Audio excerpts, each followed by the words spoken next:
7-2 on the 6, Jujubee. We've got a group of 11, 10 across the gate, Forbidden Trade from the second tier. And that gate swings into the stretch. Here they come. They're off and trotting, and the excitable Ecurie is quick out down the center there for Dunn as he wants to rattle. Coming out with him at the inside is Logan Park. Outside trots up Jujubee into third now, and speed outside from back of the neck into fourth. Fifth away at the fence left out Lindy the Great. Sixth outside of him is Fashion Frenzy and a wall of trotters early. Then it's back to Forbidden Trade as he snuck through to grab a good spot there. Seventh going into that turn, and he's committed off the rail already. Further back at the inside to Amigo Volo. Then it's Academic. Further back we go at the inside to find Rattle My Cage, and Ambassador Hanover sees them all back in 11th. The opening quarter was 27-1, and as they move into the backstretch, they do so chasing 6-5 favorite Ecurie. On top of length and a half on Jujubee, who trots a pocket. Third inside to Logan Park. Back of the neck is fourth. Fifth inside to Lindy the Great. Overland six now is Fashion Frenzy raided along on his cover Forbidden Trade. Scooting up the rail Amigo Volo. Then to the outside it's Academic. Scooting through at the inside Rattle My Cage, and trailing is still Ambassador Hanover. Halftime is 55-2, and they wheel into that final turn. On top a length and a half, this is Ecurie. Jujubee trots along second. First over, back in the neck is third. Logan Park is fourth. Fashion Frenzy out the route fifth. Sixth in the rail is Lindy the Great. Then Forbidden Trade. Amigo Volo, a starting Academic. Then inside Rattle My Cage, and Ambassador Hanover trailing. A 2-length lead for Ecurie as Dunn goes for it all right now, and Ecurie spins out to a 3-length lead. 3/4 of a mile trotted in 1:23, and coming into the stretch, it's all Ecurie. Widening out the lead to 4 on Jujubee, who's back in second. Logan Park and back of the neck, escaping late Amigo Volo, splitting through his Rattle My Cage in deep stretch. Still Ecurie clear by 3, and it's done with another. This time Ecurie to win. Jujubee was off stride second. That'll get the inquiry up the mile 1:51, equaling the stakes record.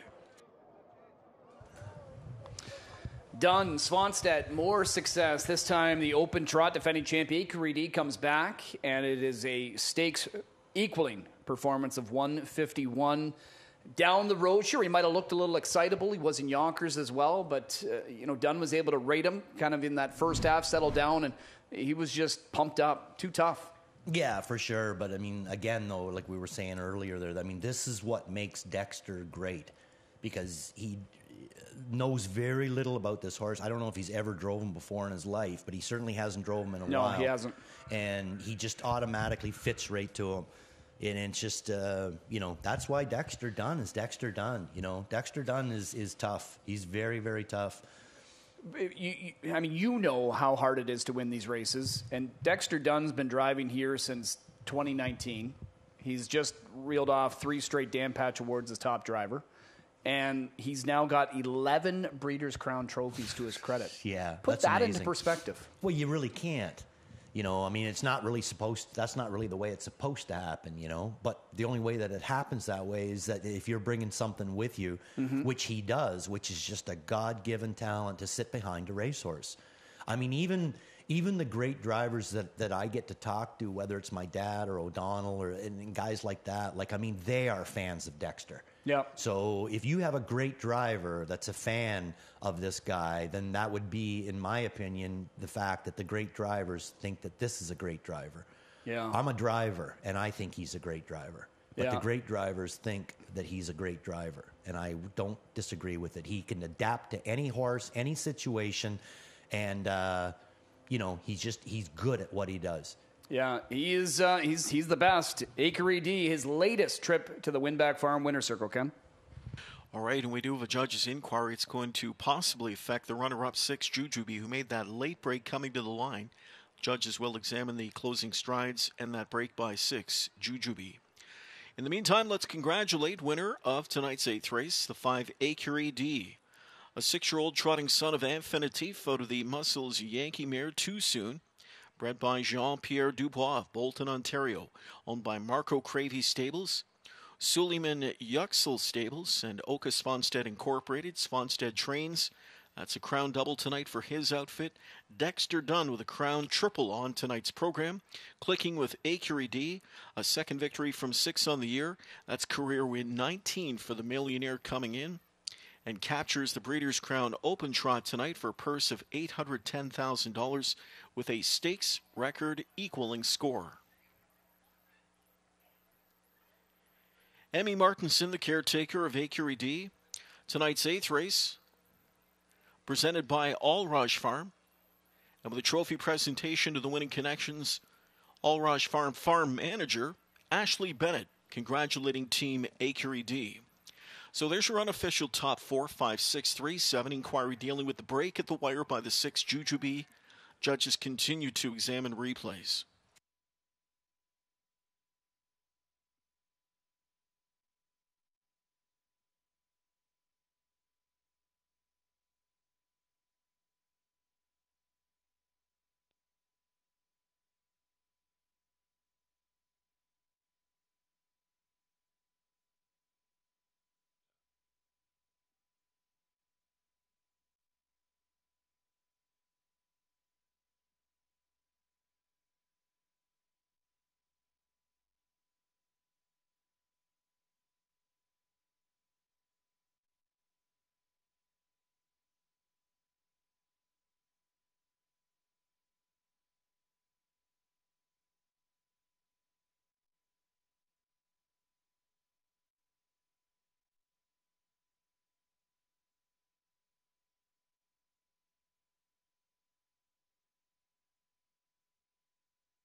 In tonight's 8th race, Jujubee was guilty of a double lapped on break at the finish. Was lapped on by both number 3 Amigo Volo and by 7 It's Academic at the finish line while on that break in stride.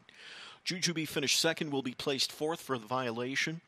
Amigo Volo finished 3rd, placed up to 2nd. 7 It's Academic finished 4th, placed up to 3rd. There's your new top 4 after the placings. We now have 5, 3, 7, 6.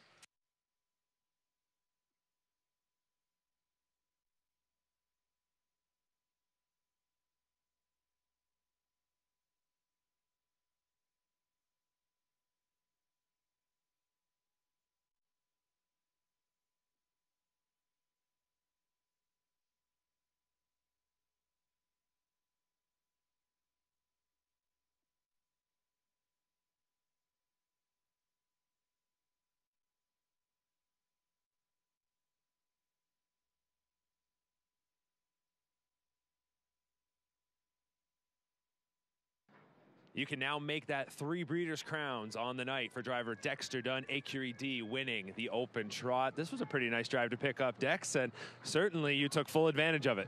Oh, yeah, absolutely. You know, it's been impressive since coming to the States and this year as well. So, yeah, when they asked me last week to drive him, I was more than happy to jump on him. So, yeah, he led the way around there and he put in a good mile.